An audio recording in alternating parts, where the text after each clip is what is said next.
a show that tackles the big issues affecting the BVI and the rest of the Caribbean. Searches for answers to today's big questions and gives viewers a unique perspective on developing stories. Follow the big story with me, Kathy Richards, only on GTV.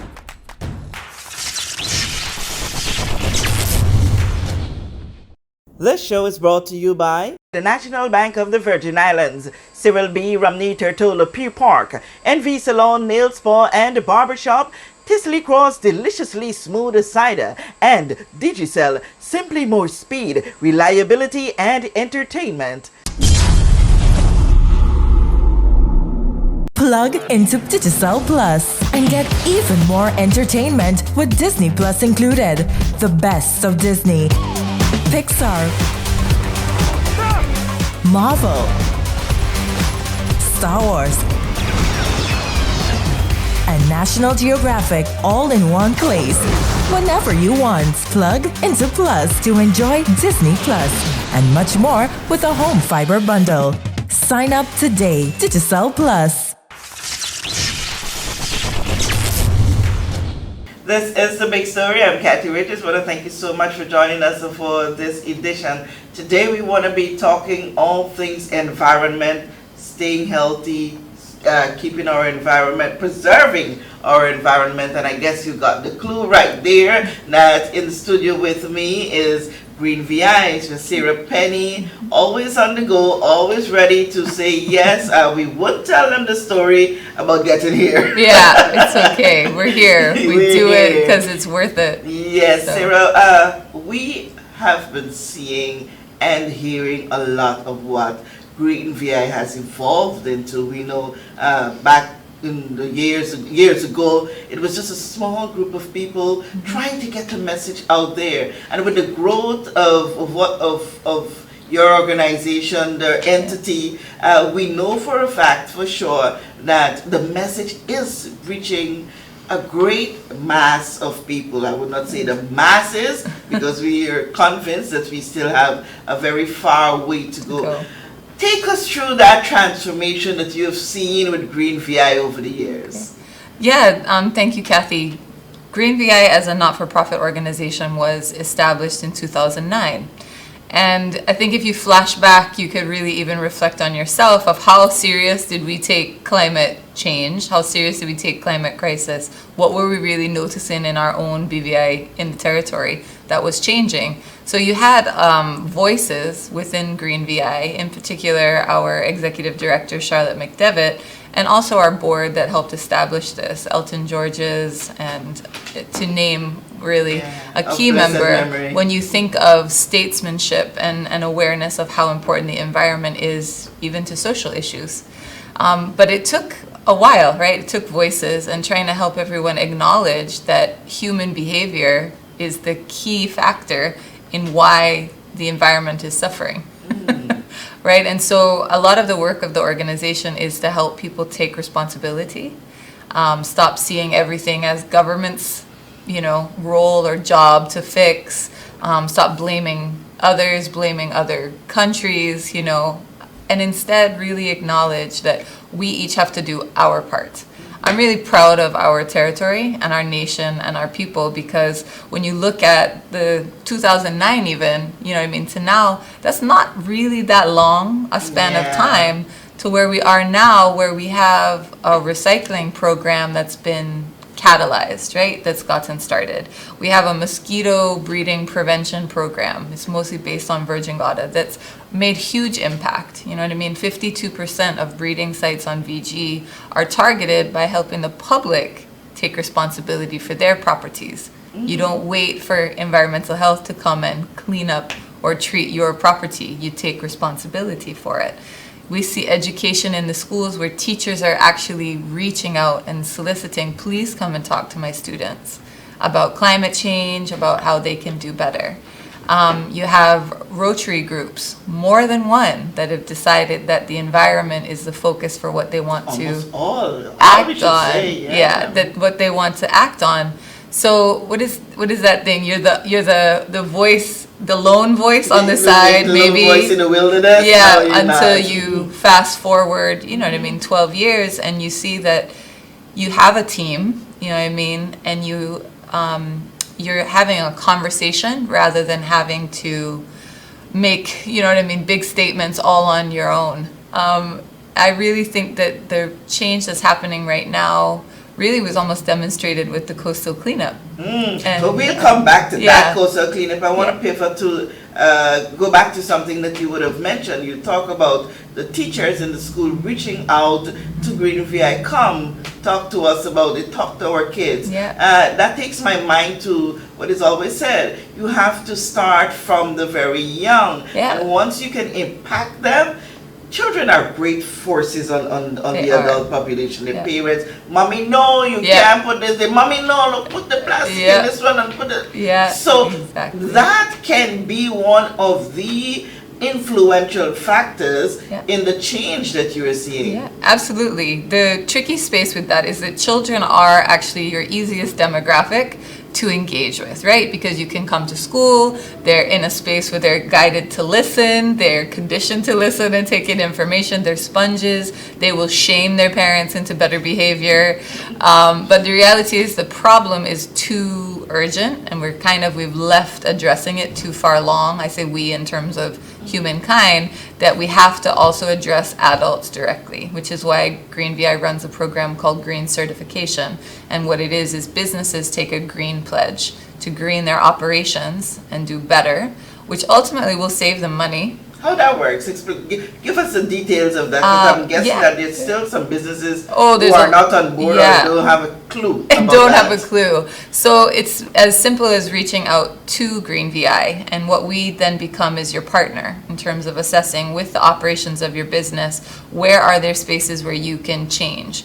Are you a charter company? And we have 3 charter companies right now where you can change the cleaning products you're using to protect the health of your staff, because if you're down in the belly of a boat with all kind of Clorox and Fabuloso, you're going to be sick. You're going to be Eventually, unwell. You're yeah. going to be sick. Whereas if you change your products to going back to thinking about vinegar and baking soda, lime, a little bit of Castile soap, cheap vodka, these are all things that Cheap vodka. No. Cheap vodka. No, don't trouble my Friday evenings. So we provide recipes and training, because the most important thing is that a green pledge business allows time for their staff to be taught about how to think differently.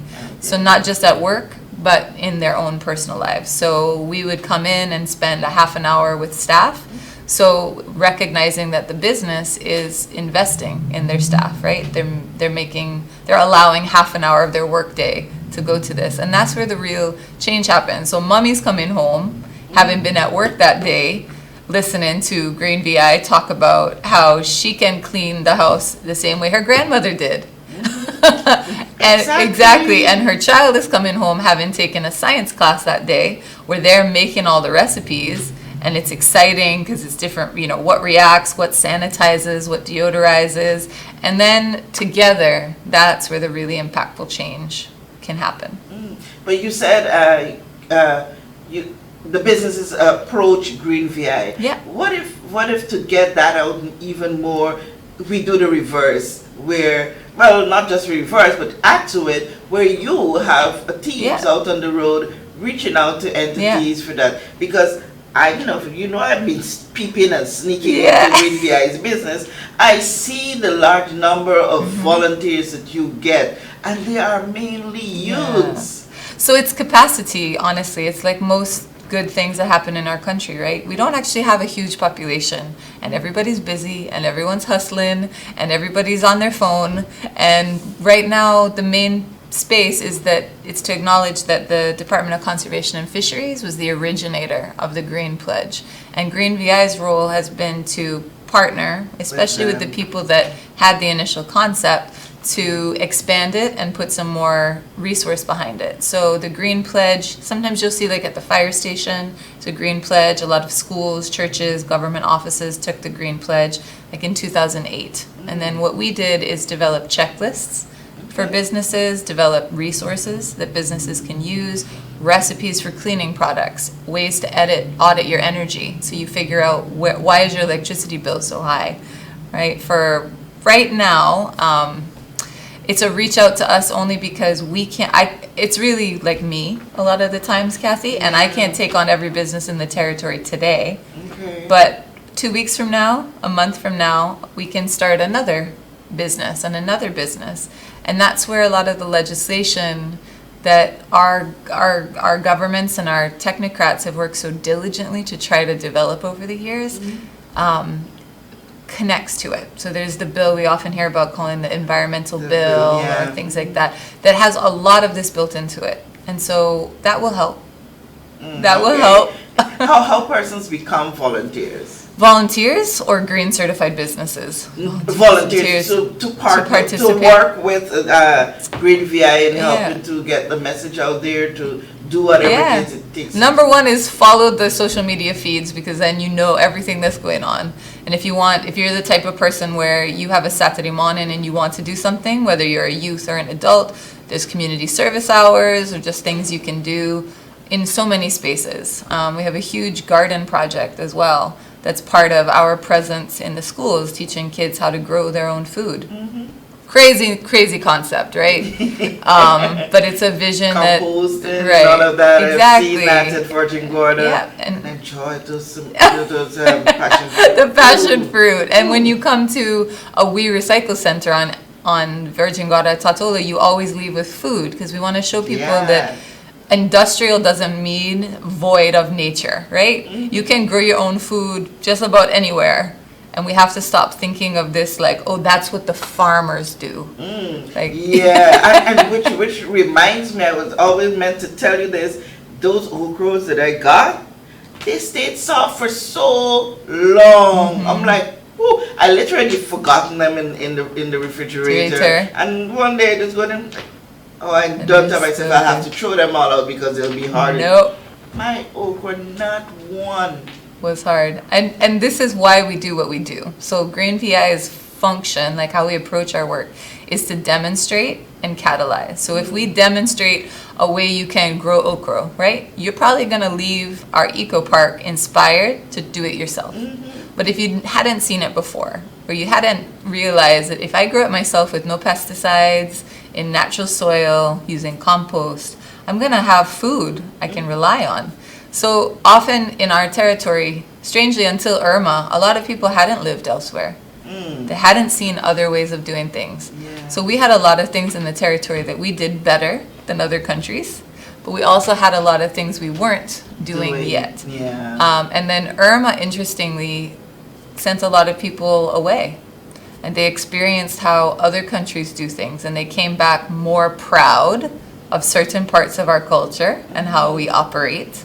And they came back more aware of the gaps. Like, why did we not have a recycling program? Wow. Right? Awesome.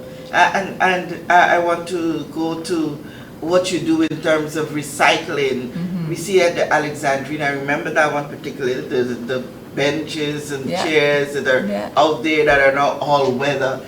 Tell us about those, because a lot of people don't know that this is happening in the territory. And you literally have a factory. Yeah. So what's beautiful is that for Green VI, we have 5 themes that we work toward, which is waste. You'll see the We Recycle program, energy, which has been a lot of advocacy and support for looking at renewable energy, water, trying to address how everyone gets their drinking water, confidence, a reminder that rain is a source of drinking water, because somehow people have lost their minds and think it has to come in a plastic bottle.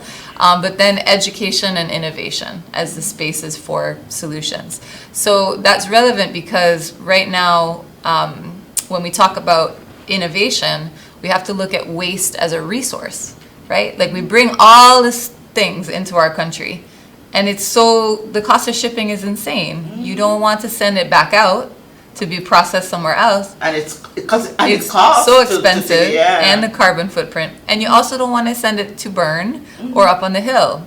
So businesses are where innovation can really happen. So there's a business, VI Plastics, owned by 2 women out in Paramtown, and Green VI has been sort of alongside them to help support them in spaces that we can, whether it's advocacy or highlighting them or using the product, but they make polywood.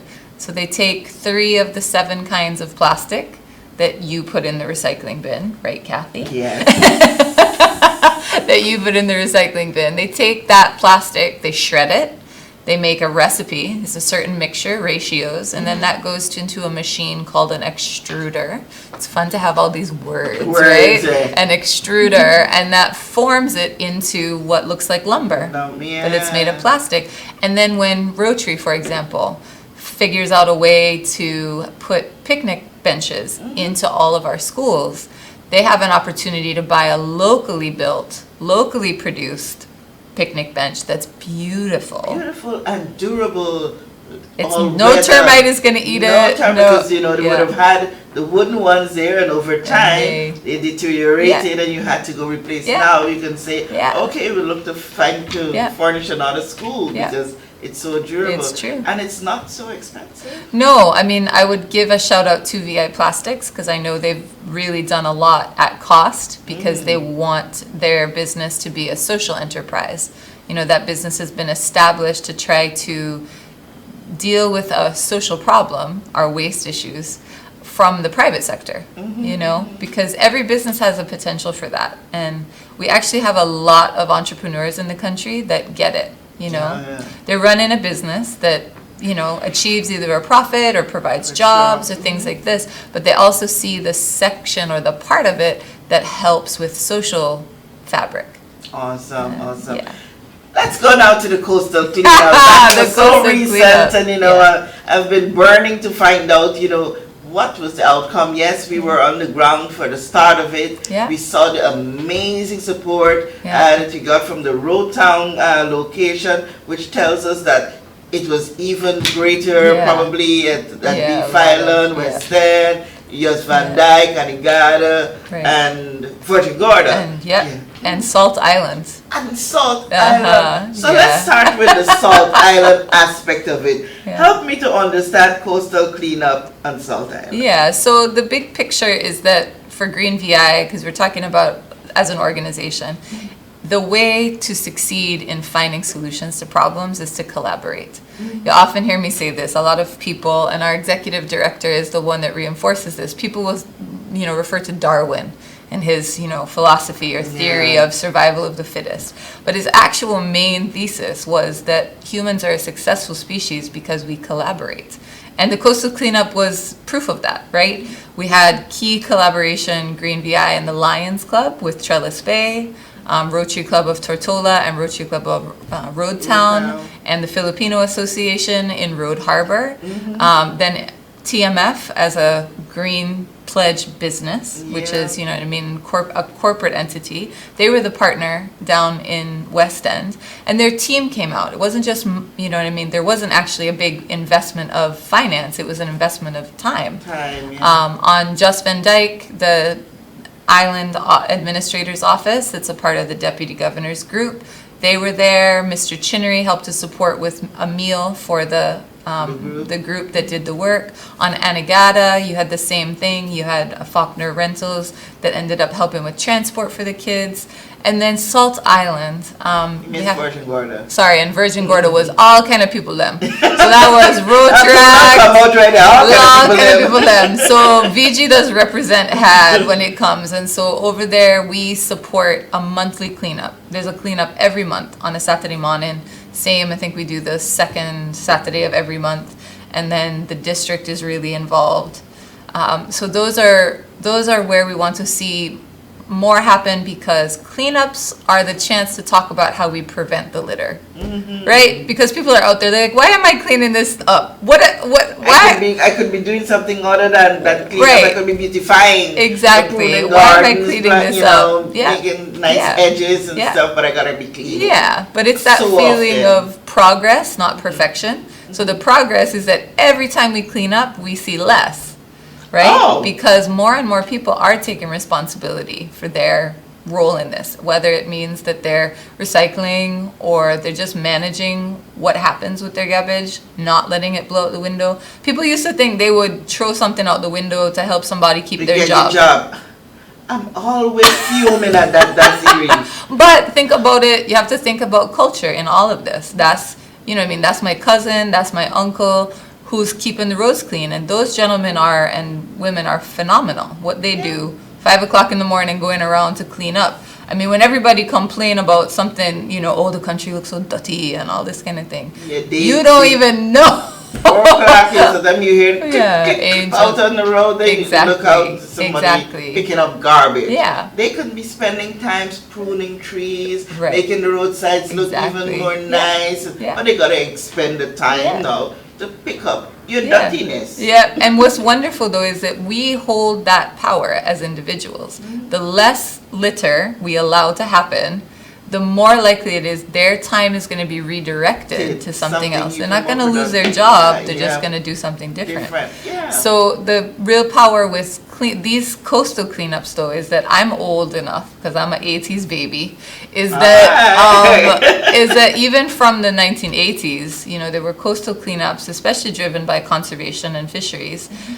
We did it with paper though, right? Like the Ocean Conservancy, the international organization, would send these long pieces of paper and you would go out on the coast. I usually would do it either with the CATS program or with Girl Guides, Brownies, you know, all my leaders who would make the time. And you would tick off every single thing you found, right? Every light bulb that a cruise ship had thrown off the side, every glow stick that had been for a night dive that hadn't gotten picked up, every cigarette butt back when everybody was stupid and smoking cigarettes all up and down the place. We weren't seeing a lot of plastic bottles then. We were seeing a lot very different, you know, waste. But what you can see is that the international organization has tracked the kind of debris or waste that you find on the coastlines for decades. So you can see human behavior evolve. You can see which brands and bigger companies are producing products they sell to us that they don't take any responsibility for dealing with at the end. And that's, for Green VI, the strength of a coastal cleanup, is we start to be able to say, wow, there was all this glass collected, and oh my goodness, it was almost entirely Heineken bottles. So let's talk to the distributor in the country, and then let's talk a little bit bigger than that, and how can the producer take some responsibility. And so we hope that that will come out of this, more conversations about end producer responsibility. But then, I mean, the coastal cleanup, we had 324 people come out. 324 people. And that was, you know what I mean, that was a testimony to collaboration. Awesome. It was like everybody should clap for that, right? Cheers. So, you know, sometimes... And that's an increase in numbers from previous years. Yeah, from previous years. And I think it's awareness. It's the fact that Rotary clubs and Lions clubs and Leos and Rotaracts and businesses and the schools community service program in schools. Yeah, shout out to Ministry of Education and all the private schools that have made that a part of the curriculum. So, you know, teenagers at 6 o'clock in the morning are a special experience. There was this one girl that was in Road Harbor. From the minute she hit the gate, I could have heard her. And when I put the mic to her, she said the same thing. Trash day! Trash in a happy way. In a happy way. In a happy way. I'm coming to clean up your mess. I know. And the sisters say, yeah, we're doing it for the community hours too. Yeah, and it's so funny when you talk to young people, you get the full range. I'm here for community service hours, or I'm here because I love to swim.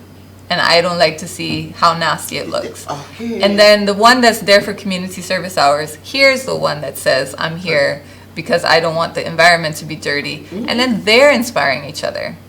It doesn't. And you saw a lot of that. You saw a lot of that over there. So tell me about, were you able to put together data? Yeah. You're gonna. My brain is a powerful entity, but there are some things that I don't always keep. Yeah. So we had our 324 participants, but then we also had, out of what was collected, there was 64 bags of recyclables. So the fact that we were able to get all those participants to be aware of what could be recycled versus what had to be disposed of traditionally, which was still 59 bags.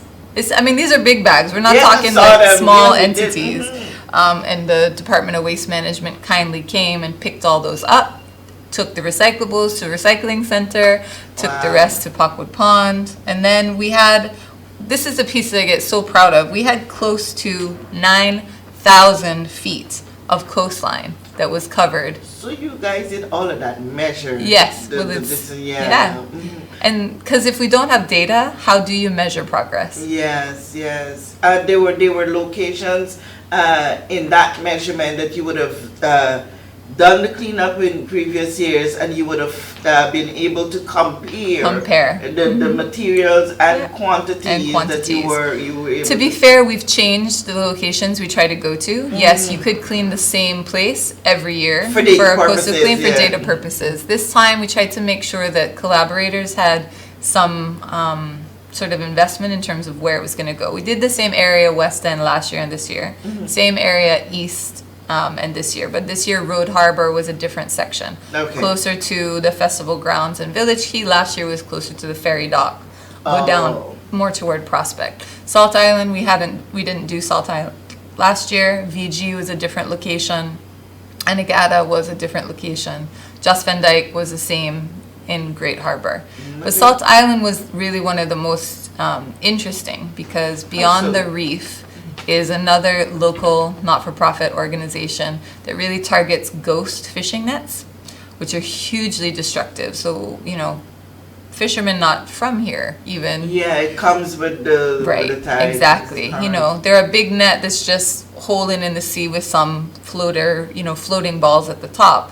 Very easy for it to get, destroyed, and then it journeys until it hits upon a reef, and it embeds itself in the reef, and it kills the reef because those nets are plastic. They're made of plastic.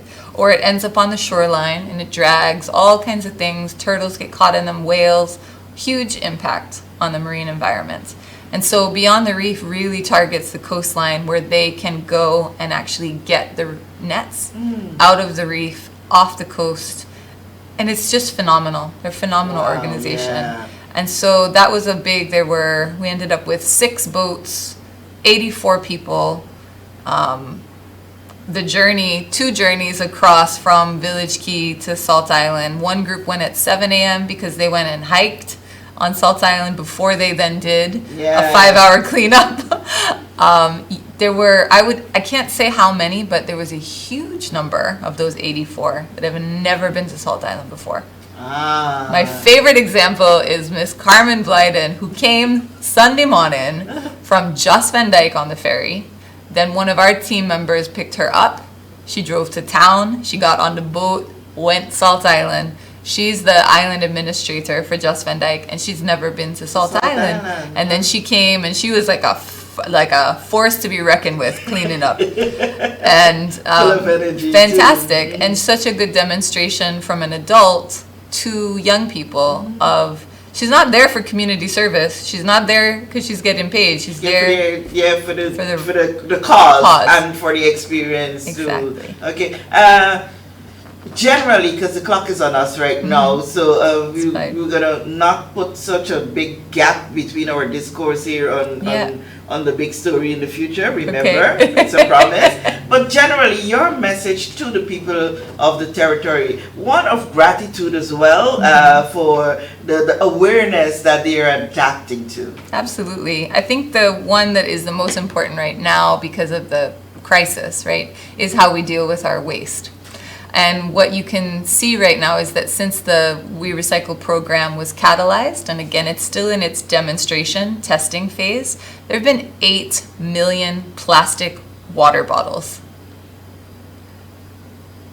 Like, we should be silent for a moment, right? That I'm so proud of our residents for recycling them, but we have to rethink how we get our water, because all it ends up meaning is cost, the back end of the system to try to make sure those don't get burned or end up in the ocean to recycle them is far too much use of resource when we can get our water the way we always did.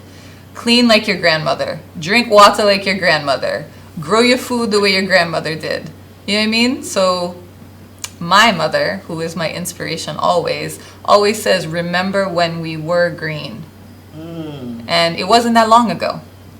So a little bit of reflection, reduce, reuse, recycle, rethink. All right, and we're gonna wrap up on that note. Sarah, Exactly. thank you so much for taking the time out to be here. I know it was not just a pick up and you say, okay, I got a ball of time in my hand and I'm gonna go sit on top with Kathy. No. You put effort into this because you know Yeah. the importance of it, and I want to say thank you so much. And to your team of volunteers, Thank you. everyone who find the time at some time to do something that affects what the message that Green VI is trying to get out there, we want to say thank you to you. And on that note, I want to say thank you for joining us for this edition of The Big Story. I'm Kathy Richards.